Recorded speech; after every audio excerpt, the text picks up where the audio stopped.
જય શ્રી કૃષ્ણ. સ્વાગત છે તમારું વાણી વેળામાં. તમે સાંભળી રહ્યા છો લેખક શ્રી ગોવર્ધનરામ ત્રિપાઠી દ્વારા લખાયેલ સરસ્વતી ચંદ્ર. કથાના પાછલા ભાગમાં આપણે જાણ્યું કે બુદ્ધધન દરબારમાં ગયો ત્યારે તેના ઘરમાં શું વાતાવરણ હતું. આપણે એ પણ જાણ્યું કે દયાશંકર કાકા બુદ્ધધનનો ઇતિહાસ અલગ કિશોરી અને કુમુદ સુંદરીને કહી રહ્યા હતા. વિદુર પ્રસાદ દરબારમાંથી ઘેરે આવી અને સૌને સારા સમાચાર કહે છે. તેની સાથે આપણે એ પણ જાણ્યું કે સૌભાગ્ય દેવી ખલકનંદાને લોકોના ત્રાસમાંથી બચાવે છે. હવે એ કેવી રીતે થયું તે જાણવા માટે તમારે કથાનો પાછલો ભાગ જોવો પડશે. તો હવે શરૂઆત કરીએ આજની કથાથી. ભાગ 21. દીવાનખાનામાં પુરુષો ભરાવા માંડતા સ્ત્રી વર્ગ નીચે ઉતરી પડ્યો. તે વખતે કુમુદ સુંદરી એકલી પોતાની મેળીમાં ગઈ. હાથમાં આવેલો નવીનચંદ્ર વાળો કાગળ કોનો છે તે જોવા માંડી ગઈ અને પોતાની પાસે એક બીજો કાગળ હતો તે વચ્ચે વચ્ચે જોવા લાગી. આ બીજો કાગળ આજ જ આવ્યો હતો. તે એની નાની બહેન કુસુમ સુંદરીનો લખેલો હતો. તેના કાગળમાં સરસ્વતી ચંદ્રની હકીકત હતી. તેથી ટપાલમાં ન મોકલતા સારી સોબતમાં વનલીલા ઉપર બીડાવ્યો હતો અને સૂચના કહાવી હતી કે કુમુદ સુંદરીને હાથોહાથ છાનો માનો આપવો. વનલીલા આ બે બહેનોની પિયર ભણીની સગી હતી અને ગામના સમાચાર કહેવાને બહાને આવી આજે જ છાનો માનો કુમુદ સુંદરીના હાથમાં તેણે તે મૂક્યો હતો અને કાનમાં કાગળ સંબંધી સમાચાર કહ્યા હતા. એકાંત હાથમાં આવ્યું એટલે એ કાગળ વાંચવા લાગી. નિશ્વાસ નાખતી નાખતી કુમુદ સુંદરી સરસ્વતી ચંદ્રનો સમાચાર વાંચવા લાગી. પ્રમાદધન ઉપર જ મન ચોટાડનારીનું મન સરસ્વતી ચંદ્રનું દુઃખ વાંચી હાથમાં ન રહ્યું. તો અહીં આપણે કુમુદ સુંદરીના પત્ર વાંચતા છોડીને સરસ્વતી ચંદ્રના ઇતિહાસમાં જવાનું છે. તે આપણે જાણીશું કે સરસ્વતી ચંદ્ર છે કોણ. તો આવો શરૂઆત કરીએ તે સફરની. સરસ્વતી ચંદ્રનો બાપ લક્ષ્મીનંદન મુંબઈનો ધનાઢ્ય વેપારી હતો અને 10-12 લાખનો ધણી કહેવાતો. સાધારણ વ્યાપારીઓ ભણે છે તેથી વધારે એ ભણ્યો ન હતો. પણ સરસ્વતી ચંદ્રની માં ચંદ્રલક્ષ્મી ડાહી અને સુશીલ હોવાથી તેના સંસ્કાર લક્ષ્મીનંદનમાં આવ્યા હતા. ચંદ્રલક્ષ્મીની સાસુ ઈશ્વર કોર સ્વભાવે તીખી હતી. દીકરા ઉપર વહુનું ચરણ સાખી ન શકતી અને પોતાનું જ ધાર્યું થાય છે એ વહુને બાળી મૂકવાના હેતુથી દેખાય આવે એમ કરતી. ચંદ્રલક્ષ્મી મોટું પેટ રાખી ઘોટડા ગળી જતી અને સાસુનો સ્વભાવ મનમાં પણ ન અણતી. લક્ષ્મીનંદનની આથી તેના ઉપર પ્રીતિ વધતી હતી અને સરસ્વતી ચંદ્રના જન્મ પછી ડોશીનો સ્વભાવ પણ ફર્યો અને વહુના માન વધ્યા. પણ પુત્ર 4-5 વર્ષનો થયો એટલામાં ચંદ્રલક્ષ્મી ગુજરી ગઈ અને તે જ દિવસે ગુમાન નામની એક કન્યા સાથે લક્ષ્મીનંદનનો વિવાહ થયો. ગુમાન ઘેરે આવતી જતી થઈ ત્યાં સુધી સરસ્વતી ચંદ્ર બાપ અને વડિયાઈના હાથમાં ઉછેર્યો. સરસ્વતી ચંદ્રને ખોળામાં રાખી ચંદ્રલક્ષ્મીની જોડે બેસી સજોડે લક્ષ્મીનંદને એક છબી પડાવી હતી. મુંબઈવાસી હોવાને લીધે તેણે આ હિંમત ચલાવી હતી. પણ છબી પડાવ્યાની ખબર પડ્યાથી ઈશ્વર કોરે વહુની બેશરમી બાબત મહિના સુધી યુદ્ધ ચલાવ્યું હતું. પરંતુ દીકરાની બેશરમી તેના મનમાં ન વસી હતી. લક્ષ્મીનંદને આ છબી પોતાની મેળીમાં રાખી હતી. પણ વહુ ગયા પછી માએ કઢાવી. મોએ વેસમાં મોટા ડોળા. એ ગામડિયા કહેવત પ્રમાણે મરેલી વહુને સંભાળી ડોશી બહુ લડતી અને એ છબી બાળક સરસ્વતી ચંદ્રને બતાવ્યા કરતી. એમ કરતા કરતા ગુમાન ઘેર આવી. તે હલકા કુટુંબની હતી અને ઓરમાન દીકરા ઉપર તથા તેને જાળવનાર ડોશી ઉપર વેર રાખતી હતી. ઓરમાન દીકરા ઉપર પ્રીતિ રાખવી એ તો ખોટું એમ ગુમાનને એની માએ જ શીખવ્યું હતું. લક્ષ્મીનંદન જેવો દ્રવ્યવાન તેવો જ સત્તાવાળો હતો. વિદ્યાને ઉત્તેજન આપવાનો તેને ભારે શોખ હતો અને એવા ઉત્તેજનથી મોટા થયેલા ઘણા વિદ્વાનો તેના આભારી હોવાથી તેને ઘેર વિદ્વાનોનું મંડળ ભરાતું. તેમના સંસ્કાર એમનામાં પ્રસંગ દ્વારા આવ્યા હતા અને નાના મોટા ભણેલા તથા ભણનારની પ્રીતિનું પાત્ર આ વિદ્યારસને લીધે તે અધિક બન્યો હતો. આથી સરસ્વતી ચંદ્ર રમાડવા જેવો થતા જ વિદ્વાનોના ખોળામાં પડ્યો અને ચંદ્રલક્ષ્મીની કાંતિ જાળવનારું તેનું મધુર હસતું મોં સર્વને પ્રિય લાગતું. પિતાના આશ્રિત વિદ્યાર્થીઓએ બાળકને રમતા જ વિદ્યારસિક કર્યો. ગુમાનની ખુશામત કરનાર ગુમાસ્તો તથા ચાકરો ચંદ્રલક્ષ્મીના બાળકને જાજુ બોલાવતા નહીં અને તેથી તેની અધમ સંગતિમાં ઉછરવાના રોગથી બચી નિર્વળ સંગતિમાં ઉછરવાનો ગર્ભ શ્રીમંત બાળકથી દૂર રહેતો લાભ લક્ષ્મીનંદનના ભાગ્યશાળા પુત્રને ઈશ્વરે જ કરી આપ્યો. ચંદ્રકાંત નામના અતિશય રંગ પણ બુદ્ધિવાળા એને વિદ્યાના હોશીલા સમાવડિયા વિદ્યાર્થી સાથે સરસ્વતી ચંદ્રના લઘુવયમાં મિત્રતા બંધાઈ ગઈ અને શાળામાં પણ સહઅધ્યાયી હોવાથી પરસ્પરને લાભ આપતી મિત્રતા વય કરતા વધારે ગાઢ થઈ. ઘણાક વિદ્યાર્થીઓની મિત્રતા બંધાઈને સરી પડી, પણ આ મિત્રતા ધીરે વજ્રલેપ બનવા લાગી. લક્ષ્મીનંદન સંગતિને લીધે કંઈક અંગ્રેજી પણ બોલતો લખતો. મુંબઈના નગર સુધારક સમાજોનો સભાપતિ હતો. કાપડ વણવાના 1-2 યંત્રની કંપનીનો અગ્રેસર હતો. ગુપ્ત તથા દેખીતો પરમાર્થ ઘણો રાખતો. પરમાર્થમાં સ્વાર્થ પણ રાખતો. લોકેશનનો લોભી હતો. અંગ્રેજી વેપારીઓ તથા અમલદારોનો પ્રસંગ રાખતો. તેમને પોતાને ઘેર નવા પ્રસંગ ઉત્પન્ન કરી બોલાવતો અને રીઝવતો અને તેને બદલામાં દેખીતું માન સર્વ આપતા. ગવર્નર સાહેબની લહેવીમાં તે જતો અને ઇવનિંગ પાર્ટીમાં તેને આમંત્રણ થતું. આ સર્વ હકીકત વર્તમાન પત્રોમાં આવી રહી જતી નહીં. ધી બોમ્બે લાઇટ પત્રનો તંત્રી પ્રખ્યાત વિદ્વાન ગુલવર સાહેબ, ગુર્જર વાર્ષિક ચોપાનિયાનો તંત્રી ઉદ્ધવતલાલ, મુંબઈનો પ્રખ્યાત નગરપ્રિય કવિ તરંગ શંકર, ઉછરતો રંગ ગ્રંથકાર શાંતિ શર્મા, દક્ષિણ દેશ વાત્સલ્ય વીર રાવ ધંપાટે અને પારસી ભાષણ યોદ્ધા શમશેરજી, એવા અનેક ગૃહસ્થનો લક્ષ્મીનંદનને પ્રસંગ હતો. સેક્રેટેરિયેટના એક અમલદારની વખતથી શેઠ Lakshminandan justice of the peace બન્યા હતા.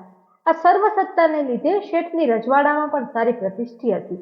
રત્નગીરીનો પ્રધાન વિદ્યા ચતુર કંઈક કામ પ્રસંગે મુંબઈ આવતો ત્યારે સ્વજ્ઞાતિના પ્રતિષ્ઠિત શેઠ લક્ષ્મીનંદનને ત્યાં જ ઉતરતો. શેઠનો પુત્ર સરસ્વતીચંદ્ર વિદ્યાર્થી અવસ્થા સમયે જ વિદ્યા ચતુરના પ્રસંગમાં પુષ્કળ આવી ગયો હતો અને એ બાળકની બુદ્ધિ, વિદ્યાની હોશ, નમ્રતા, વિનય, શુદ્ધ અંતઃકરણ, સંગતિ, મધુરતા અને એવા ગુણ નિત્યના પ્રસંગે વિદ્યા ચતુરના અંતઃકરણમાં વસી ગયા. તેમાં ચંદ્રલક્ષ્મીની કાંતિવાળું સ્મિત ભર્યું ગૌર રમણીય વદન તેને ઘણું પ્રિય લાગ્યું.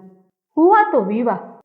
એ પ્રમાણે આવા ધનાઢ્યનો આવો પુત્ર પારણામાંથી જ પરખાવો જોઈતો હતો, પણ કઈ કારણથી 4-5 વર્ષ વિવાહ વિના વીતી ગયા. ત્યાર પછી કોઈ વિવાહ કરવા આવતું તેને ગુમાન બરોબર વિદાય કરી મૂકતી અને લક્ષ્મીનંદન સુધી વાત જ જવા ન દેતી. ડોશી ઘણું મથતી, પણ ગુમાનના ટકોરા ન વેઠવાથી સૌ કોઈ આવ્યું જતું રહેતું. આખરે ડોશીએ માથાની થઈને લક્ષ્મીનંદનને સૌ વાત કહી તો ઉત્તર એવો મળ્યો કે નાનપણથી છોકરાને લફડું લગાડવાની જરૂર નથી. આખરે સરસ્વતીચંદ્ર 15-16 વર્ષનો થયો તેવામાં ગુમાનને પુત્ર પ્રસવ્યો અને તેનો વિવાહ તરત થયો. તેમાં લક્ષ્મીનંદનને કાંઈ બાદ ન દેખાડ્યો. આથી ડોશીનું માથું ફરી ગયું. લક્ષ્મીનંદનને ફટકાર કરી મેણું દીધું અને શર્માયેલ મોએ તેણે કન્યા શોધવાનું શરૂ કર્યું. એવામાં રત્નાગીરીનો પ્રધાન વિદ્યા ચતુર કંઈ કામ સારું મુંબઈ આવ્યો અને નિયમ પ્રમાણે જ પ્રથમની પેઠે લક્ષ્મીનંદનને ત્યાં ઉતર્યો. ત્યાં થોડાક દિવસ રહ્યો. એ અરસામાં ઘરમાં હરતા ફરતા વિદ્યાર્થી સરસ્વતીચંદ્રનો વધેલો અભ્યાસ, તેની હવે ખીલેલી બુદ્ધિ, સર્વકળાધાર રૂપ ઇત્યાદિ સર્વ એને ગમી ગયું અને પોતાની પુત્ર કુમુદસુંદરી સારું વર શોધતો હતો તે સૂઝી આવ્યું. પણ મોટા માણસને મોએ એકદમ વાત કરતા પહેલા ડોશીની સલાહ માંગી. ડોશી તો તૈયાર જ હતી અને લક્ષ્મીનંદને વિવાહ સ્વીકાર્યો. માત્ર ગુમાન અંતરમાંથી બળી, પણ પુરુષોએ માહોમાય મળી જઈ કામ કર્યું અને સ્ત્રી વર્ગ વેગળો રહ્યો લાગ્યો એટલે ચુમાઈને બેસી રહી. વિદ્યા ચતુર જેવો વેવાય, કુમુદસુંદરી જેવી કન્યા અને બીજી સર્વ વાત રૂચતી લાગવાથી પૌત્ર 15 વર્ષ સુધી કુંવારો રહ્યો તેનું સાટું વળી ગઈ સમજી વત્સલ ડોશી આનંદ પ્રફુલ્લ બની. ગુમાન ઊભી હોય ત્યારે આનંદ બમણો બતાવવા લાગી અને જોડાના વખાણ કરવા લાગી અને પૌત્રને એકાંતમાં વારંવાર ચશ્મા ચડાવી નિહાળતી અને તેને મસ્તકે હાથ મૂકી આશીર્વાદ દઈ લગ્નનો સમય ઈચ્છવા લાગી. વિદ્યા ચતુર શાને લગ્ન કરવા માટે કરતો હશે? લગ્ન કરે તો હું ભાગ્યશાળી થઈ અને વર કન્યાની જોડ બંધાઈ જોઈ સંસારમાંથી પરવરી. આમ વિચારી કોઈ સાથે વિદ્યા ચતુરને સંદેશ કહેરાવતી. વિવાહ કરવાની બાબતમાં જેણે ઢીલ નહોતી કરી તે વિદ્યા ચતુર લગ્નની ઉતાવળ કરવા ખુશી ન હતો અને ડોશીને નારાજ કરવા પણ નાખુશ હોવાથી તેને દિલાસા ભરેલા વાયદા કહેતો. સરસ્વતીચંદ્રનો વિદ્યા અભ્યાસ ઘણો વધ્યો. 17-18 વર્ષની કુમળી વયમાં તે એમએની પરીક્ષામાં સફળ થયો અને તે પછીના વર્ષમાં કાયદાની પરીક્ષામાં પણ સફળ થયો.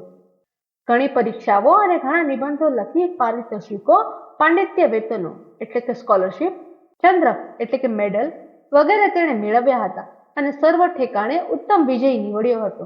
મહાશાળાના પાઠકો, પરીક્ષકો અને બીજા પ્રસિદ્ધ પંડિતો તેના ઉપર પ્રીતિ રાખતા. તેનું મસ્તિષ્ક સર્ગશક્તિવાળું ગણાતું. તેની રસજ્ઞતા અને રસિકતા ઊંચા પ્રકારની લેખાતી. વિદ્યાલક્ષ્મીના સંગમથી સોનું અને સુગંધબેનો રમણીય યોગ તેનામાં થયો લાગ્યો.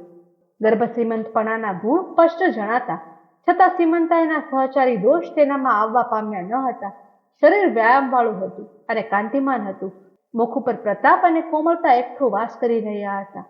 રાક્ષસ જેવો ન લાગે એટલો ઊંચો, જાડો ન લાગે એવો બેવડા કાંઠાનો અને ફિકાશમાં ન ખપતા આંખને ગમે એટલી ગૌરવતા વાળો સરસ્વતીચંદ્ર ભણ્યો ન હોત, શ્રીમંત ન હોત, તો પણ શરીરના રમણીય અને પૌરુષ દેખાવથી જ સર્વનું મન હરસ, એમ તેના વિદ્વાન મિત્રો પણ કહેતા.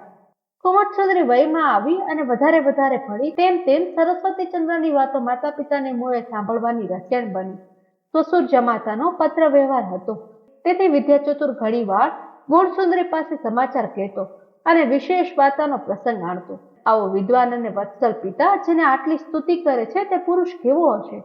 પુત્રી આગી પાછી બેઠી હોય તેવે સમયે પિતા જાળી જોઈ જમાતાની વાત કાઢતો.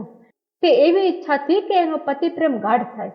આ ઈચ્છા સફળ થઈ, પણ એની સાથે નિર્દોષ બાળકીના અંતઃકરણમાં ઘણા મનોવિકાર ઉદય પામ્યા અને કોઈ સમયે અગ્નિને પેઠે સળગતા. ઉગતી યુવાવસ્થાનો તન્મનાટ આથી વધ્યો. પતિને જોવાની, તેની સાથે પ્રસંગ પાડવાની અને એવી કઈ આતુરતા આ જુવાન થતી વેલીના ફૂટતા નવ પલ્લવ ઉપર બેસી તેને કંપવા લાગી. એક દિવસ તો પતિએ પિતા ઉપર કાગળ લખેલો તે વાંચીને પિતાએ ટેબલમાં મૂક્યો તે જોવાનું મન થયું. પિતાની રજા વિના તે કેમ બને? લજ્જા છોડી રજા માંગતા જીભ કેમ ઉપડે? આખરે મનનો માર્ગ શોધ્યો. પિતા આગા પાછા થતા કંઈક નિમિત્તે ટેબલ પાસે ગઈ.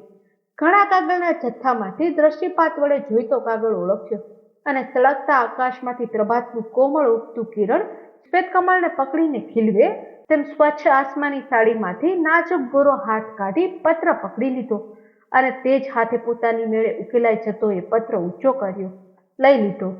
જરીક તે ભણું જોઈ રહી સ્મિતથી મલકાઈ. પીતી આંખ ચારે પાસ ફેરી હાથ સોડિયામાં ભરાવી દીધો અને ડાહી ડમરી બની પોતાના ખંડમાં ચાલી. પિતાના ટેબલમાંથી હું ચોરી કરું છું એ વિચાર તેના મનમાં પળવાર આવ્યો, પણ ઈશ્વર લીલાને બળે ચોરી એના પવિત્ર મનમાં પણ વસી રહી. કાગળ વાંચ્યો, બીજી વાર વાંચ્યો, ત્રીજી વાર વાંચ્યો, વાંચતા ધરાય જ નહીં. સરસ્વતીચંદ્રના સુંદર અક્ષરથી, મનહર ભાષાથી, પ્રૌઢ વિચારથી કે મોહ પામી પરવશ બની ગઈ. કાગળ છાતી સરચો દબાવ્યો, રોમાંચ અનુભવ્યો અને શૂન્ય ભીની આંખોથી ઊંચું જોઈ રહી. મારા પ્રિયતમ, પ્રાણનાથ, આના અક્ષર, આવા કાગળ મારા પર ન આવે? એવા જ કાગળની આતુર મુગ્ધાએ પતિ પર કાગળ લખવો આરંભ કર્યો. કાગળ લખું છું એ વિચારથી એકાંતમાં ને એકાંતમાં શરમાઈ. મથાળું જ કેમ કરવું તે સૂઝ્યું નહીં. મારા પ્રિય એમ લખું કે પછી પ્રાણનાથ લખું? કઈ વિશેષણો કઈ કારણથી રદ કર્યા અને આખરે મારા ચંદ્ર અને આપની કુમુદ એ સંબંધથી લેખના અથ ઇતિ કર્યા. તેના હૃદયને સાથે પકડી હૃદયને ઠેકાણે આતુરતા ઉત્સુકતા મૂકી કાગળ ટપાલમાં ચાલ્યો અને પ્રવાસ કરતો લક્ષ્મીનંદનને ઘેર તેના ઉપરના કાગળોના બંડલ ભેગો એ પણ આવ્યો. લક્ષ્મીનંદને કાગળ ઉપરના અક્ષર જોઈ સહેજ વિચાર કરી ચાકરને આપ્યા. ચાકરે ગુમાનને બતાવી સરસ્વતીચંદ્ર પોતાના ખંડમાં ચંદ્રકાંત સાથે બેઠો હતો તેને આપ્યા અને ગુમાનની સૂચનાનો અમલ કરવા પાછા જતા પહેલા જરીક ઊભો તે કાગળ કોનો છે તે જણાય. હવે કથામાં આગળ શું થાય છે તે જાણવા માટે તમારે આગળના એપિસોડની રાહ જોવી પડશે અને જ્યાં સુધી અમે આગળનો એપિસોડ ના લઈને આવે ત્યાં સુધી વાણીવેળા ઉપર અમારી અન્ય કથાઓ સાંભળતા રહો.